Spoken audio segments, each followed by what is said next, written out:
All right, guys, thanks so much for listening to another episode of CX Chronicles Podcast. I'm your host, Adrian. Super excited. Simon Severino is joining us today. Simon, welcome to the CXC Podcast, my friend. Adrian, hello. Hello, everybody. So cool to be here. Well, so Simon is going to walk us through a pretty cool story today, guys.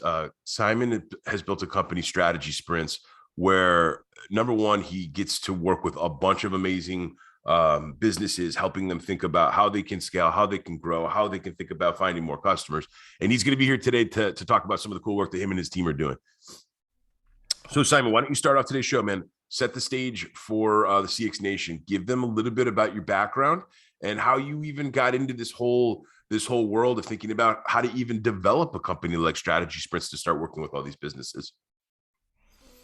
Yeah, I started 18 years ago just being an executive consultant. So I would help people set up a strategy, a market strategy, and then execute that market strategy in the different countries. Can be new product in existing country or same product but more countries. And then I would fly there and do it with them. It's something between 6 months and 3 years. And then at the end of it, there would be a new market conquered or a new product that rocked it. So, for example, with BMW, we created the strategy Born Electric. 3 years later, there was the i3, i8, these two cars that were born electric. They were on the streets.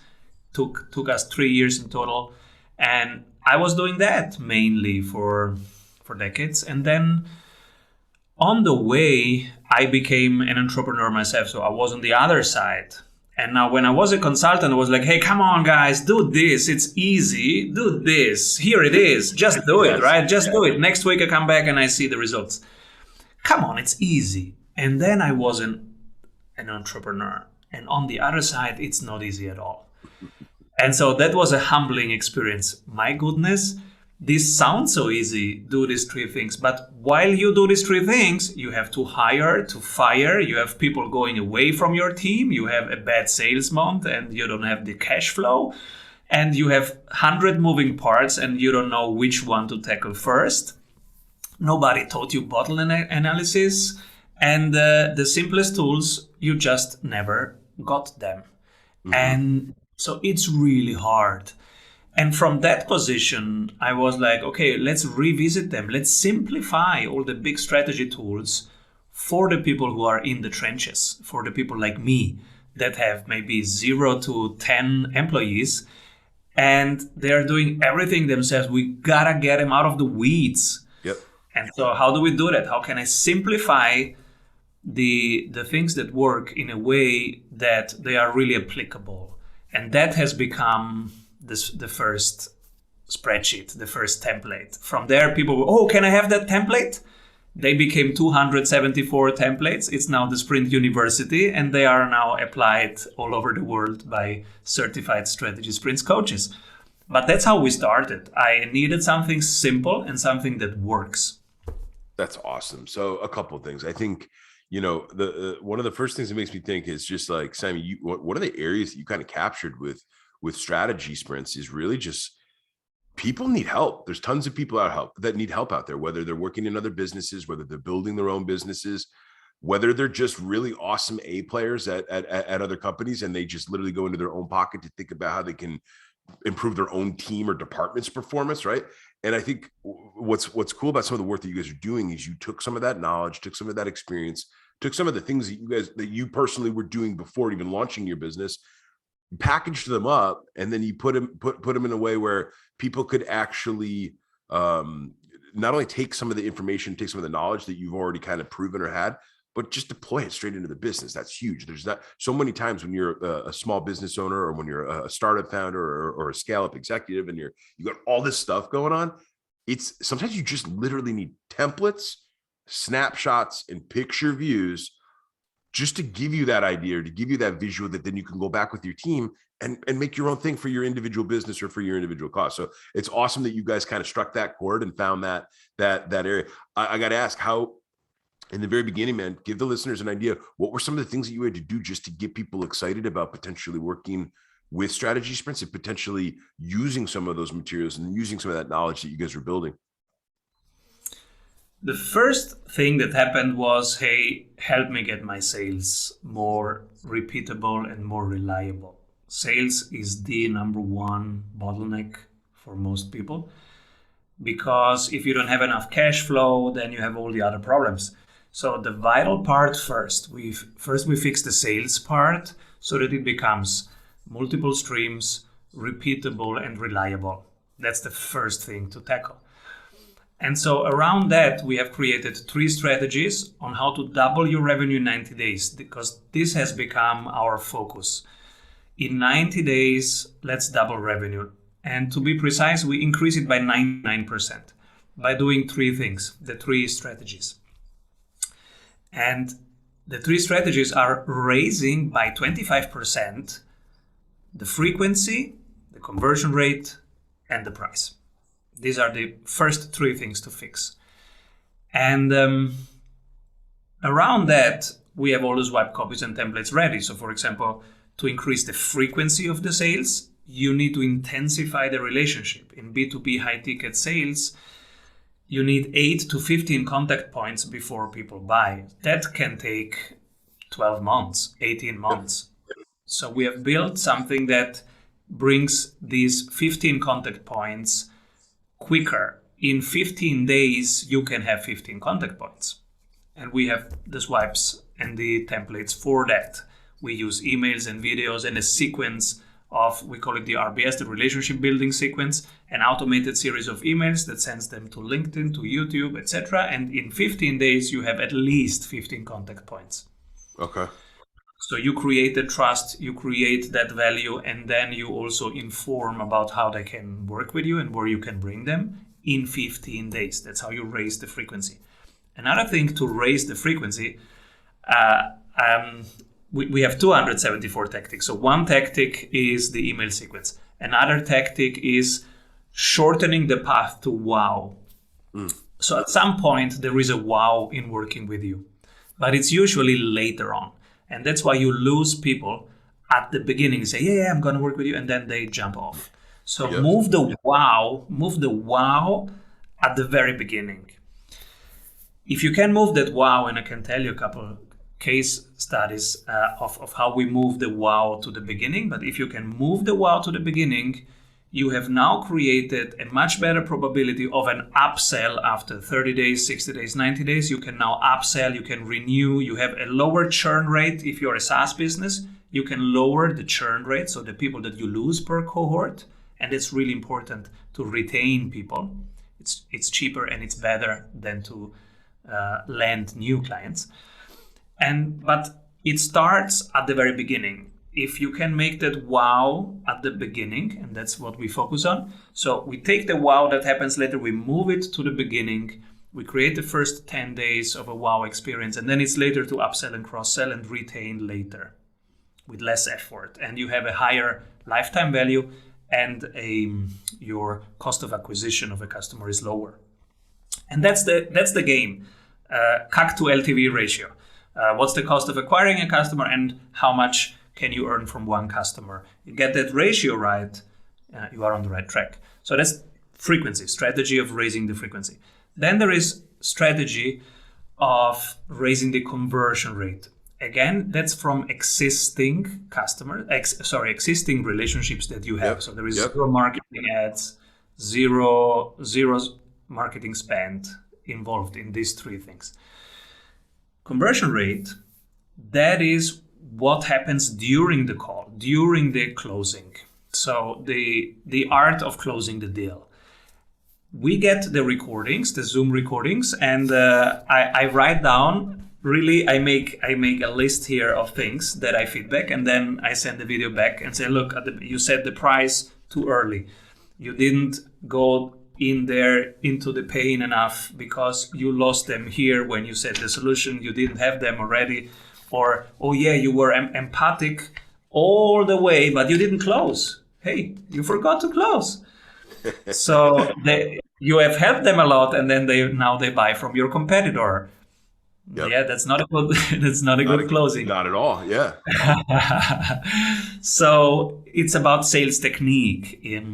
You can increase the conversion rate by filtering more. So one tactic is build-in filtering systems that weed out the wrong people to even land on your phone. And another tactic is how to have the flow of that conversation, that you are empathic, but that you are also in control and that you have the outcome that you want to have, closing the deal. The third part, how you increase the price by 25%, there are 8 things that you need to do. And they involve creating trust and creating authority and street credentials. So why should I trust you? And show me some numbers. Show me how much you reduced costs with other people in my situation. Show me how you increased revenue with other people in my situation. This is really about the trust and installing via video testimonials and similar things. We have 8 tactics there. When you've done these 8 tactics, now you can raise the price by 25% and you will not lose customers. So first of all, okay, this is super awesome, super helpful. I think couple follow-up questions, Simon. Number one, your point around helping business owners almost with like their own sales, external third-party sales assessment.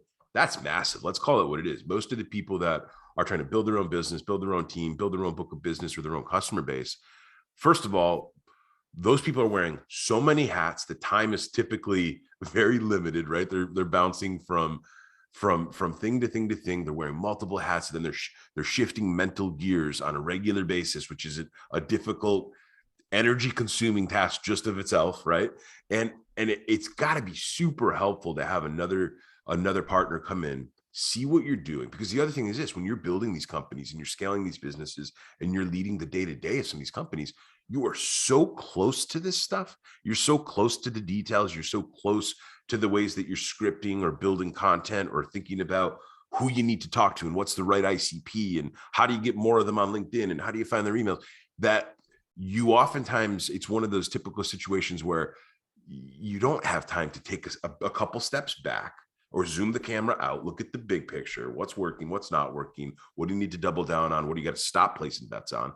And it sounds like what you and your team do is you really help with that sales assessment and you help to identify all these key areas that are ripe for improvement, ripe for optimization, but more importantly, nothing is more helpful than when you have a third-party lens being able to tell you what's important and what's not important about your business. Because when you're a business builder and an entrepreneur, everything's important to you. And that's, you've got to break that mental thinking and you've got to focus on what the 3 or the 4 or the 5 key areas are that are actually going to get people's interest, keep them engaged, even remotely push them closer to the conversion point where you can make a deal squeal, right? So it's like there's a ton of cool stuff that you and the team are doing there. I absolutely love it. And the simplification is a thing that needs practice. So we installed 3 habits and 3 numbers. The 3 habits are daily, weekly, monthly. And the 3 numbers are the 3 numbers that will tell you 80% of what you need to know in real time, anytime. So for example, these 3 numbers become really the bullseye where your whole team focuses on, and whatever possibilities you have. Let's say an affiliate partner calls you and says, "Hey, I have this amazing event on Clubhouse. Do you come on my stage? I have 2,000 people ready."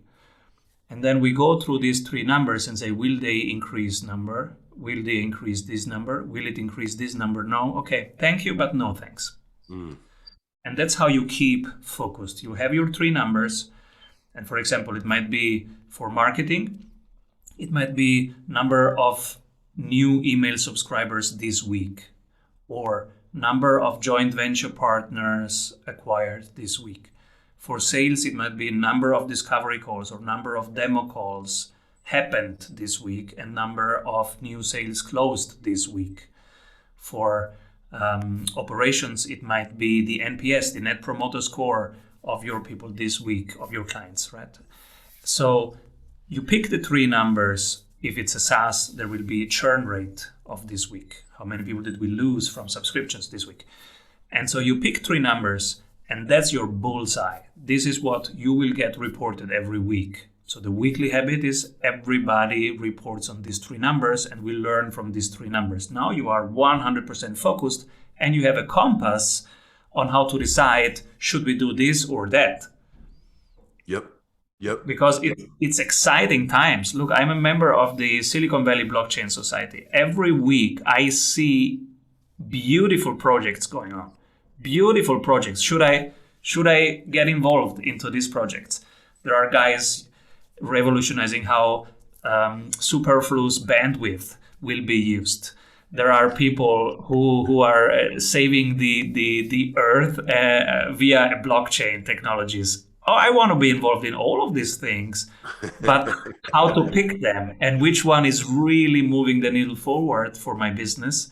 So I will have the 3 numbers and I will say, does it move these 3 numbers forward, at least one of these or 2 of these? Then I say yes. Otherwise, I don't say yes. Yep. I love that. I think the power of focus is so paramount, Simon. You're right. Like whether you're running $100 million company or whether you're just getting closer to putting down your first $1 million year of sales, power of focus is so critical, man. Your point around having three areas to basically triangulate your decision making is incredible, because it does simplify things, and it also puts you in a position where you're right. It does help with prioritization. It helps with severity definement. What's a high possibility, medium possibility, low possibility. And then the last piece too, though, is it helps you keep true to sort of what's been working, and it helps you keep true to what your business has clearly found a market need. You've been filling it. You're continuing to bring new customers on. You're continuing to excite leads and prospects. This is another thing a lot of people forget about. I think a lot of times, business owners and people that are building startups, building scale-ups, building these growth-focused companies, they forget, man, you've got to win sometimes just by way of when you do narrow that ICP down, that ideal customer profile that's going to lead to your next customer, your next account.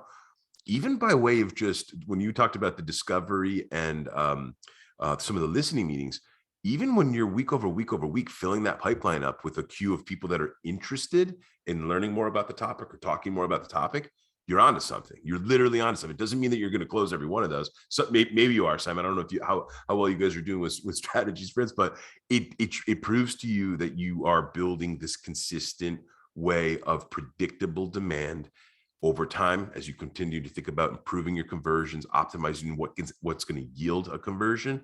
That's how you can grow sales. That's probably how you guys are helping double people's revenue in 90 days, my friend.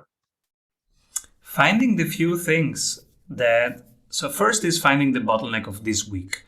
What do we need to solve this week? And it's either in marketing or in sales or in operations. In 8 minutes, you can find it, and then you pick that, and that's the focus for the whole team. And then the next thing is every 7 days to get this dashboard reported in a good way. And then you can have sub meetings and sub teams who go deeper. For example, today we had our team meeting and we went deeper in every single number. Then we went deeper in the marketing department. We went deeper into understanding also every single conversion between the stages, between awareness and engagement, between engagement and ready to buy, between ready to buy and bought, between bought and bought a second time. But that we do only once a week. And it's also quite a simple dashboard. It says own media, leveraged media, paid media. Every single one has 5 conversion stages. And we go through them and say, oh, this one is working less than another one. So that will be the focus. That's the bottleneck. We get 400 people to click, but only 18 closed. Okay, what's going on there? Let's have a look at it. Let's analyze it, find out if it's a technical or thing that we need to improve, or is it an experience thing, or is the button broken, or is the story not working? What do we need to improve there? Love it. Simon, I'd love for you to spend a minute or two with all of the different work that you and your team are doing with all of these awesome clients. Spend a minute or two talking about what are like the 1 or the 2 primary areas that you guys are always pushing your clients and pushing some of your customers to think about when it comes to team optimization. Like you just gave an incredible example about your team. What are like 1 or 2 things that you guys see on a regular basis that is super low hanging fruit for startup founders and for business or business owners to be thinking about when it comes to their team? First thing, so the same thing that we do, we also share with our clients as templates. And we do daily, weekly, monthly habit. Daily is how we allocate our time. Weekly is getting the reports about marketing, sales, and ops. And monthly is strategic analysis and positioning. Where are we? Where are our competitors? And so what? Do we need to change something or just continue? Yep. And the same thing we do with them. And the same thing, it starts with the individual and you go to the team level. So I do my daily flow every day. So I know exactly what I'm doing on Monday. On Monday, 6, I go running, 7 is breakfast, 8 is deep work until 11:30, etc. So I have the flow of Monday ready. Now it's Friday afternoon and I know exactly what I'm doing on Monday. And same thing with my team. So every individual does the flow of the day for the next day. And in the evening, they ask themselves 2 things. Everybody, I do this, everybody in my team does this. The 2 questions are, of all the things that I did today, which one would tomorrow somebody else do better than me? The second question is, because this is the delegation question, and this way you find the time suckers and the value suckers. Yep. The second question is, if I would live more intentionally and more freely, what would I do tomorrow? This way, it helps you to think bigger, because usually you are just thinking in bugs solving and little improvements, but then you forget to think bigger. Hey, let's write a book. Hey, let's find a big joint venture partner like Google or like Slack. So that's why this second question is important. And that's the daily habit, and everybody in my team does it. I do it, and everybody in my team does it, and that's how we find stuff. So that question, every day I find something to delegate, and then I hire somebody for that task. Just for that task. For example, LinkedIn. Oh, I shouldn't do LinkedIn. I will hire somebody to do LinkedIn. 1 week later, I have somebody doing LinkedIn. During that week, I will write down what I do.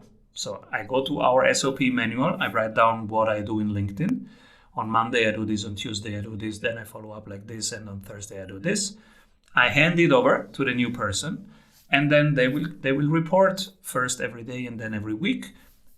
And it's off my plate. And this is the practice of doing this every day. If you do this every day, after a couple of months, you have a nice business running, because now you have handed off things that are either low energy or low value for you, and you have a team doing it. Yep. That's the team perspective. So the first is make it simple for them so that they have a very clear compass. These are the 3 things we want to move forward. Then make really clear who is responsible for marketing, who is responsible for sales, who is responsible for operations. Not everybody has this distinction. And then the third thing is everybody analyzes how they spend their time, and when they find something that they can delegate, they hire. Mm-hmm. So the first people I hired 3 years ago, for example, 3 years ago, I hired Michelle to do LinkedIn. Now Michelle is the marketing head.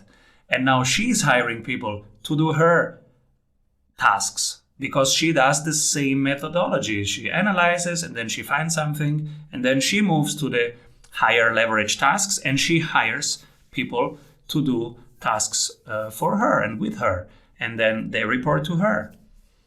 I love that. Same thing. I think it's huge. That power of delegation, Simon, is huge. It's one of the easiest ways that you can increase productivity. People typically think about it the opposite way. They think, well, I won't have time to even go do 10 interviews or to go source 10 potential partners. And the reality is, by taking the time to go do the 10 interviews or go source the 10 partners, you've just created so much downstream openness and so much downstream availability for you to then begin to go do whatever it is that you need to do with that newfound time. So I love that. I think that's great. Simon, I'd love to kind of hear, you probably work with all of these different businesses. You probably are seeing a ton of different tools. Spend a minute or two talking about the way that you and your team kind of help your clients and work with some of your customers to think about how to sort of manage their toolkit, or how to manage how they use their tools, leverage their tools to be able to run a business smoothly, and to be able to grow their business, and to be able to create newfound time for them to do the other things that they like to do with their time. I think there is only one tool that every business needs. That's a CRM tool, and whatever one you pick is fine. I like the ones with AI in it because there's the boring stuff of just collecting the data or documenting calls, etc. that can be done for you by an app. That's really the only tool that you need. The rest is solving the customer's problems, and then doing it well, and then doing exactly what I said, writing down how you do it, and find the things that you can delegate, and this is how you will scale the whole thing. But you don't need any tools. So we have in our Sprint University 274 tactics, because just to get you done quicker. For example, if you say, okay, I'm going to do a LinkedIn cold outreach. Okay, this is our 16 days checklist, and these are the messages. This is what you send day one, then you have 2 days break, then you call them, then you speak on their mobile box, then you wait 3 days, then you send this. Of course, you don't need to reinvent the wheel. Right. There are things that are working. We have collected them because we are using them for ourselves. So we always have the newest checklists ready, and we share them with our clients. But the checklist itself is not so important. It can be a distraction because LinkedIn might be the wrong thing for you to do. That's why we always start with strategies, the 3 strategies that increase frequency, price, conversion rate. And then we show you, okay, these are the 18 tactics that worked in the last month for people in your industry, and pick one, try it 3 days, and then if it works, do more. If not, pick the next. Yep. I love that. I think that's a great way of thinking about it. And you and I were chatting about this the other day. So, I mean, so many companies, they spend a lot of time and they burn a lot of money playing around with finding that perfect tool that's going to create this magic moment. And it's like, wait a minute, no. It's typically, and we're going to jump into this right now, but it's typically the process. It's the way that you actually think about simplifying the business. It's as you've been talking about in this entire show, having 2 or 3 or 4 just chief ideals that you force the entire business to focus on.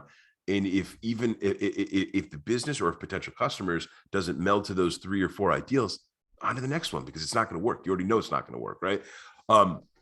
What about process? I'd love to kind of jump into third pillar process, because you've done all this incredible work for your customers about building the templates, showing them the possibilities, or showing them which potential tactics are going to work. How do you kind of think about, I imagine every business has got slightly different needs, but how do you sort of help a customer understand which slate of tactics or which chapters of these different playbooks they need to run through to best use in their individual business? It's really simplification, mapping down your current business, and then reducing by 60% what you're doing in each category, so that you have found now the core. And that core, now it's process.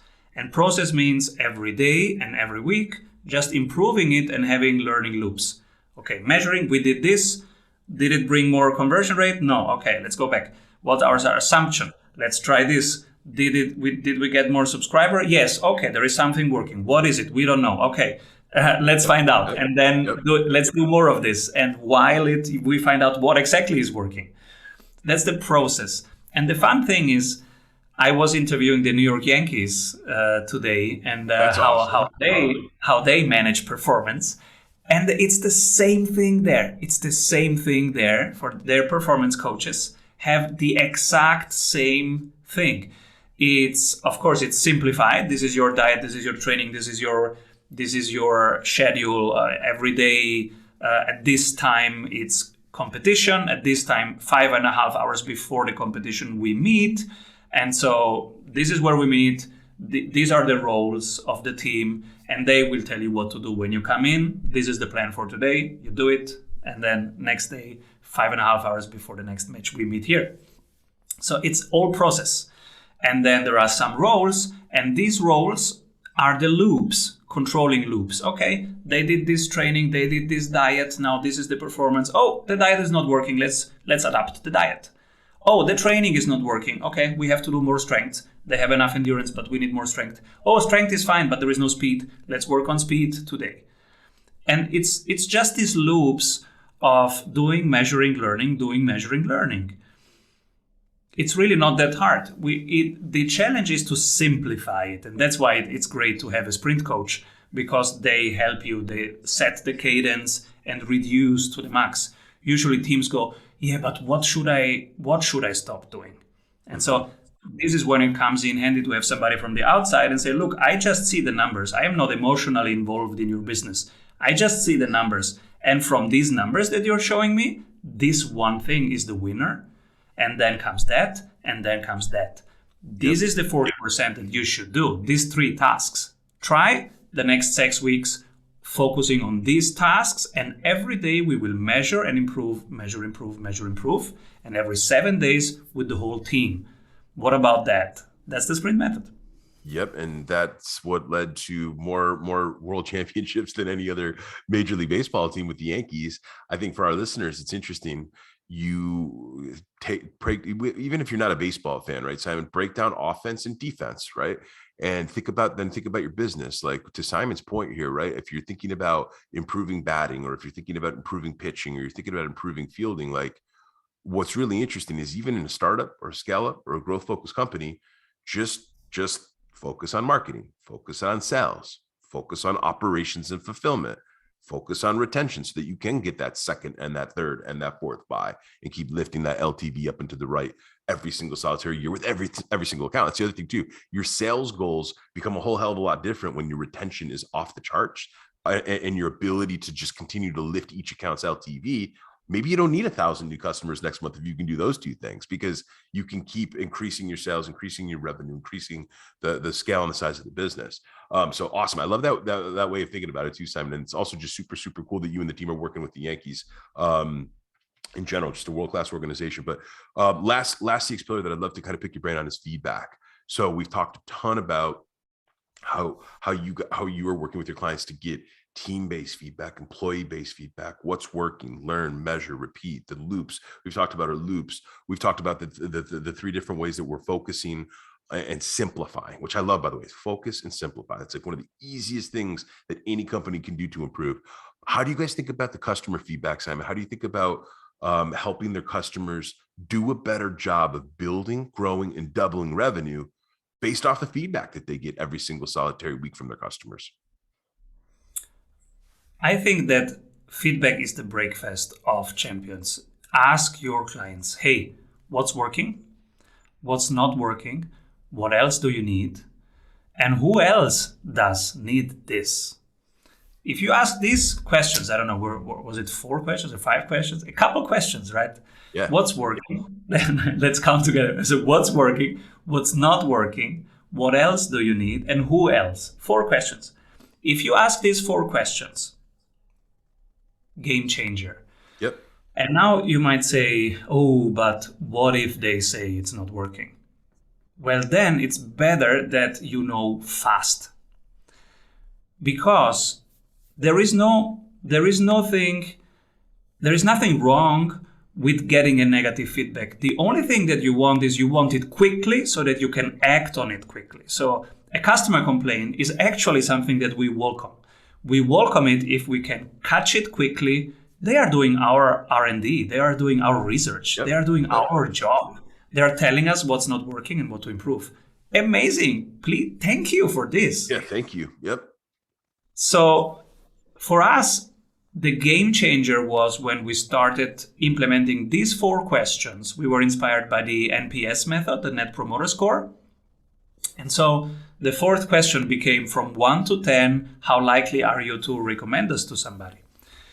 And so these 4 questions changed everything. And the important thing was to take emotions out of it, because if you have to overcome inertia and fear to ask, then it will stop you. So we have just created an automation. Every 30 days, all clients are asked automatically by email. So one email goes out with these 4 questions and we get a consolidated report. That's it. And from that, for 6 months, I was reading every single one of them and implementing every single one of them. Our NPS started at around 50, which is not bad, because it goes from minus 100 to plus 100. So Absolutely. 50 is quite okay. Yeah, it And is. then it went to 52, 53. Every week it went slightly Yeah. up. And then in the 60s, and then in the 70s. When we hit 85, I stopped measuring it because, Smart. it took us, I think, 8 months, 8.5 months to improve that. But then I knew, okay, this main product, it was only one product, the 90-day one-to-one sprint. That was working. So, all right, now that bottleneck is solved. Let's go to the next bottleneck. And the next one was then marketing. Because when you have something that is really working so well at 85 NPS, Oh yeah. now your job is just to get out there and inform the world about it. So that's when I started writing the book and going on podcasts every day. And that's now my main focus. My job in the team is go out there and inform the world about this possibility. I love it. Simon, I love that you bring up the NPS. We actually just had Fred Reichhold on the show earlier this week, and Fred is a fellow at Bain, and Fred was one of the individuals that developed the Net Promoter System. And one of the things that Fred was telling us was, and this was decades ago, right? He created this whole methodology decades ago, and now it's become one of the most adopted ways of measuring and managing customer feedback, and all sorts of world-class businesses leverage NPS just to be able to manage the regular ongoing customer feedback. The one interesting thing that Fred called out to me, so from a lot of CXers and CSers out there that are listening to this show, they like to have their debate about NPS being excellent or NPS not working at all, or focusing on customer satisfaction versus customer effort scores. Here's the knowledge bomb that Fred dropped on me the other day, Simon. He told me over the last 30 years, he's basically placed all of his and this will be on the show. So this is Fred's words, not mine, but he placed all of his investment bets on leading NPS based businesses. So these are public companies that have public NPS, and they focus on PS as one of their drivers for how they're focusing and listening to their customer drumbeat. And he talked about they have outperformed and outshined these stocks by a magnitude, Simon, which created a great return. So for some of our folks that don't think NPS is important, you can literally make more money by betting on companies that are leveraging and acting and utilizing that goal that their customers are giving them every single solitary month from their NPS. So I love that you guys are doing it. Last thing too is just, Simon mentioned 50 NPS, sliding it all the way up to 85. World-class companies like Apple sit in the 60s and the 70s, right? Like, think about it. Everybody on planet Earth likes their Apple iPhone, right? And it's basically that type of a company is in the 60s or the 70s. So once you get into this world of 80 or 90 NPS, Simon's spot on. Go rip that marketing cord, fire it up, start telling everybody in your space or your industry or your world what you're doing, because clearly the people that you've already brought on board, the customers that you've already sold, they love this stuff. So awesome stuff there, Simon. Simon, this has been absolutely fantastic. As we wrap up today's episode, my friend, please let the CX Nation know, where can they find out more about you, sir? And where can they find out more about Strategy Sprints? We hang out at strategysprints.com, and there is a ton of tools that are open source there. Some of the things that we mentioned, they can go and grab them directly there and use them. And I hope they're useful. And you find me, Simon Severino, everywhere. Facebook, Instagram, LinkedIn, and you find us at strategysprints.com. I love it. Well, Simon, it's been our absolute pleasure having you on the show. I look forward to chatting with you again soon, my friend. And best of luck to you and the Strategy Sprints team. Thank you, Adrian. Thank you, everybody. Keep rolling.